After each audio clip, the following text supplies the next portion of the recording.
Salut Cherbourg, c'est Théo, des Normands autour du monde. Voilà, je prends le temps de vous répondre en vidéo parce que je trouve ça un peu plus sympa et puis c'est plus facile pour moi de vous répondre que juste écrire un texte. J'ai vu que vous avez été intéressé par une étape en particulier, celle de Québec. Je sais pas trop pourquoi elle vous a beaucoup intéressé, mais je peux vous comprendre. Je vais essayer de répondre au mieux à vos questions. Bon, je les ai pas apprises par cœur, c'est pour ça que j'ai besoin de relire les questions pour être bien sûr que je me trompe pas. Pourquoi as-tu voulu participer à Normands autour du monde? Comment fais-tu pour trouver des Normands installés en Amérique? Sais-tu parler les langues des différents endroits rencontrés? Alors, j'ai voulu participer à un Normand autour du monde parce que c'est quand même une chance incroyable. Faut pas se le cacher, c'est une chance qui est offerte à des jeunes de partir à l'aventure et enfin de pouvoir rencontrer et de mettre en lumière la puissance de la Normandie. Et je trouvais que ce concours partageait les mêmes ambitions que moi et les mêmes valeurs que moi, à savoir faire rayonner la Normandie à sa juste valeur. Nos ancêtres étaient des Vikings, alors c'est normal que des Normands soient partis s'expatrier dans d'autres pays. Mais en plus de tout ça, moi ce que je voulais c'était vraiment faire prendre conscience aux gens et aux jeunes que le monde qui nous entoure est très très vaste et qu'il y a énormément de choses à découvrir sur les différents pays qui nous entourent.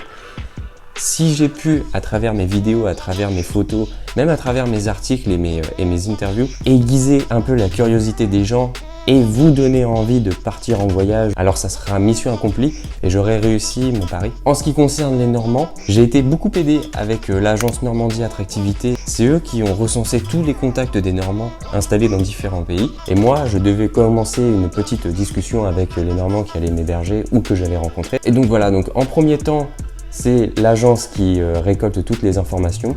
Et moi après, j'arrive en dernier pour finaliser l'organisation du voyage. La dernière question, c'était quoi déjà? La dernière question, c'était « Sais-tu parler les langues des différents endroits rencontrés ?» Alors, petite anecdote. Je sais parler anglais, je sais parler espagnol, mais l'espagnol qu'on nous apprend à l'école est l'espagnol qui correspond à l'espagnol d'Espagne. Or, mes premières étapes en Amérique latine, l'Argentine, la Colombie et le Mexique, c'est pas le même espagnol. Donc je suis arrivé avec mes valises, mon petit espagnol d'Espagne et un fort accent français. Et en fait, je me suis rendu compte que les Argentins, les Colombiens, eux, ils ont un espagnol complètement différent. Ils ont des mots différents, comme par exemple la rue en espagnol d'Espagne, c'est la calle. Et en espagnol d'Argentine, c'est la cache. Donc il me fallait un petit peu de temps pour encaisser tout ça, mais ça l'a fait. Combien de temps as-tu mis pour arriver au Québec? Alors, si on doit compter le voyage Chicago-Québec, donc c'était sur ma dernière étape, j'ai mis 1h45. 1h45 en avion, ce qui est relativement pas grand-chose. Ça fait comme si vous partez de Cherbourg et vous voulez arriver, je sais pas, à Rouen, par exemple. Je crois que c'est à peu près, je crois que c'est ça. Plus ou moins. Non, pas du tout en fait. Cherbourg-Rouen, c'est 3 heures. Tandis que Cherbourg-Avranches, là, on se rapproche un peu plus des 1h45. Est-ce que c'est un beau pays? Bien sûr que c'est un beau pays. C'est le meilleur pays au monde. Non, je rigole. Non, je dis ça parce que j'adore le Canada. J'y suis allé avec mes parents en tant que touriste en 2010 et ça fait 9 ans que je voulais y retourner. C'est un très beau pays parce qu'il y a des espaces verts. Ah bah, en plus c'est votre deuxième question. Il y a énormément de trésors naturels, que ce soit des cascades, de longues prairies, de vastes forêts. Enfin, c'est vraiment incroyable. Et à la fois, il y a aussi ce côté urbain qui fait que c'est un parfait mélange entre les deux. Et ça, c'est chouette. Il faut savoir aussi que le Canada est une région du monde très très grande. Et donc, c'est réparti en différents pays, comme aux États-Unis par exemple. Et donc, le Québec est un pays. Et il y a une ville au Québec qui s'appelle Québec. Donc en fait, j'ai résidé à Québec, dans le pays de Québec, au Canada. C'est clair? Vous me suivez? Comment sont les maisons? Les maisons sont plutôt modestes dans la moyenne. Mais après, si vous voulez aller chercher des grosses maisons de millionnaires ou de milliardaires, des fois ça arrive, il faut aller se rendre dans des banlieues beaucoup plus chics. Vous avez des très belles maisons, comme des maisons un peu plus petites, des lotissements aussi. Enfin, c'est comme en France, il n'y a pas tant de différence que ça au niveau de l'immobilier. À part que c'est très américanisé et donc du coup, c'est tout de suite des grandes maisons, des grandes pierres. Enfin, tout est plus grand là-bas, tout est beaucoup plus grand. Quels principaux monuments y a-t-il? Alors, à Québec, dans la ville de Québec, il y a plusieurs monuments assez importants. Il y a donc l'hôtel de ville, de nombreuses statues de personnages historiques qui ont façonné la ville de Québec. Et il y a aussi le château de Frontenac, qui est aussi le lieu d'un hôtel qui s'appelle l'hôtel Fermont. Quelle langue parle-t-il? Alors il parle français avec un accent qui peut faire rire certains et puis il parle anglais très couramment. C'est-à-dire qu'en fait il parle très bien français et très bien anglais. Donc c'est un peu frustrant pour nous français. Ils ont un peu ce cliché-là qui leur colle à la peau, c'est d'utiliser un vieux français. Pourtant non, c'est le français qu'on devrait nous utiliser. Ils l'ont pris de nos ancêtres parce que des Français sont partis au XVIIIe siècle, je crois, s'expatrier au Canada. Et donc du coup, ils ont pris le dialecte français de l'époque et ils l'ont pas réadapté, ils ont juste associé à ça l'anglais, ce qui fait que ils ont des nouveaux mots que nous on connaît pas, ce qui fait qu'ils ont un accent assez particulier, ce qui fait que quand ils parlent en anglais, on dirait des anglais. Quand je dis des mots que nous on connaît pas, par exemple, allons faire une balade, allons prendre une marche, parce qu'en anglais, aller se balader, ça se dit take a walk. Donc en fait, prendre une marche traduit vraiment mot à mot. Et bien sûr, il y a aussi le fameux tabernacle, vous devez connaître sa traduction. Y a-t-il un décalage horaire? Oui, c'est pas le plus gros de toute mon aventure. Le décalage horaire à Québec correspond à 7 heures de moins qu'en France. C'est-à-dire que s'il est 17 heures en France, il sera 10 heures au Québec. Alors le temps. Est-ce qu'il fait froid? C'est différent qu'en Normandie parce que au Canada, en règle générale, ils ont des vraies saisons. C'est-à-dire qu'en été, il fait très chaud et en hiver, il fait très froid. L'année dernière, en hiver, à Québec, ils ont eu plus de 6 mètres de neige. 6 mètres de neige. Incroyable. Fait-il plus beau qu'à Cherbourg? Sensiblement, le Canada et la Normandie ont la même météo. C'est juste que au Canada et à Québec, ça prend des proportions beaucoup plus importantes. Donc c'est pour ça que quand il neige un petit peu en France, au Canada, ils rigolent bien parce que pour eux, c'est la routine. Quand on a 10 cm de neige, eux, ils en ont 6 comme je l'ai dit. En hiver, quelles sont les températures les plus basses? Alors moi, on m'a parlé de températures pouvant aller jusqu'à moins 20, moins 30 et certaines années, moins 40. Les Normands que j'ai rencontrés m'ont dit que l'année dernière, ils sont tombés jusqu'à moins 15. C'est un nouveau mode de vie, c'est quand il fait très froid, faut se couvrir énormément, faut mettre 15 couches parce qu'il fait super froid et on ne veut pas attraper de maladie. Les Québécois sont-ils accueillants?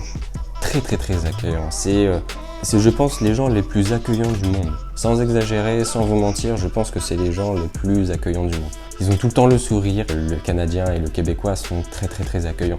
Comment est la vie là-bas? Leur monnaie, vêtements, transport. Alors leur monnaie, ils ont le dollar canadien.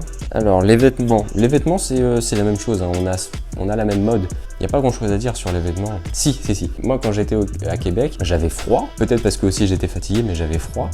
Et donc du coup j'avais un t-shirt, un pull. Là-bas, les filles sont en jupe. Les gars sont en short, en t-shirt. Donc en fait, ils ont une carapace, les Québécois. Ils ont pas froid, alors que moi j'avais froid. Transport, ils utilisent énormément la voiture parce que le moyen de transport là-bas sont catastrophiques. Les routes sont encombrées du matin au soir. Les bus passent aléatoirement. Donc je dirais que la meilleure des solutions, c'est de prendre un taxi. Les gens sont-ils armés comme dans certains pays d'Amérique? Non. Les gens ne sont pas armés. Les seules personnes qui sont armées sont peut-être les chasseurs. Mais sinon, dans la rue, il n'y a personne qui va sortir son pistolet, son revolver ou autre. Non. Ça, c'est réservé qu'à certaines régions des États-Unis. Quel est le sport le plus pratiqué? Le hockey sur glace est le sport le plus pratiqué au Canada et même à Québec. Et donc, ça change un peu de ce qu'on peut avoir en France. Nous, en France, je pense que le sport national, ça doit être le foot, l'athlétisme ou peut-être la pétanque. Mais là-bas, à Québec, c'est surtout le hockey. Il y a aussi un peu de baseball, mais le hockey, ouais, c'est assez extraordinaire.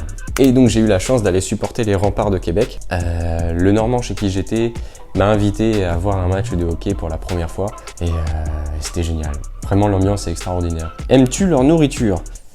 Et quelle est la spécialité culinaire? Alors j'aime la nourriture canadienne et québécoise. J'aime bien leur nourriture, oui, je dirais pas qu'ils ont une gastronomie vraiment folle parce que c'est pas forcément très recherché, mais le plat typique qui m'a beaucoup plu s'appelle la poutine. Donc c'est des frites avec du fromage, avec une sauce brune, donc c'est une sauce à la bière, il n'y a pas d'alcool dedans, c'est une sauce à la bière qui donne un goût particulier. On mange bien dans le restaurant. Est-ce que l'école primaire est comme chez nous? Alors, pour répondre à cette question, je pense que c'est plus simple en voix off. Au Québec, la scolarité est divisée en deux grandes parties, le primaire et le secondaire. Sur le tableau, on ne voit pas la maternelle car elle n'est pas comme en France. Elle ne dure qu'un an et elle est accessible seulement à partir de 5 ans. Pendant le cycle primaire, les Québécois ont le choix entre les établissements privés ou publics. Pour aller à l'école, les enfants utilisent les bus scolaires jaunes. Ah, et aussi ils n'ont pas tous la chance d'avoir une cantine. Alors les jeunes ramènent des boîtes à repas pour manger sur place. Quels sont leurs horaires? À l'école des enfants du Normand chez qui je dormais, les écoliers commencent la journée à 7h50 et finissent à 15h20. Et ça même s'il y a 6 mètres de neige dehors, hein, rien ne les arrête. Y a-t-il des jours de repos? La semaine normale dure 5 jours, mais environ une semaine sur 4, il y a une journée pédagogique où il n'y a pas d'école. Les enfants ont 2 semaines de vacances pendant les fêtes de Noël et une semaine de vacances au début du mois de mars. Et c'est tout. Après, il faut attendre les vacances d'été qui commencent le 24 juin. L'école reprend la dernière semaine du mois d'août. Apprennent-ils la même chose? Bien sûr que oui. Bien sûr que oui, ils apprennent le français, les mathématiques, l'histoire, la géographie, tout ça. C'est juste que tout ça est adapté à leur environnement, c'est-à-dire qu'ils vont pas apprendre l'histoire de France. Mais il y a aussi une grosse différence avec la France, c'est que eux, ils apprennent l'anglais dès le plus jeune âge. Et oui, c'est-à-dire que pour nous en maternelle, on va dire à partir de la grande section, disons ça, ils vont déjà commencer à apprendre l'anglais. Donc ouais, donc ils apprennent sensiblement la même chose que vous, juste que eux, ils parlent un peu mieux anglais. Désolé.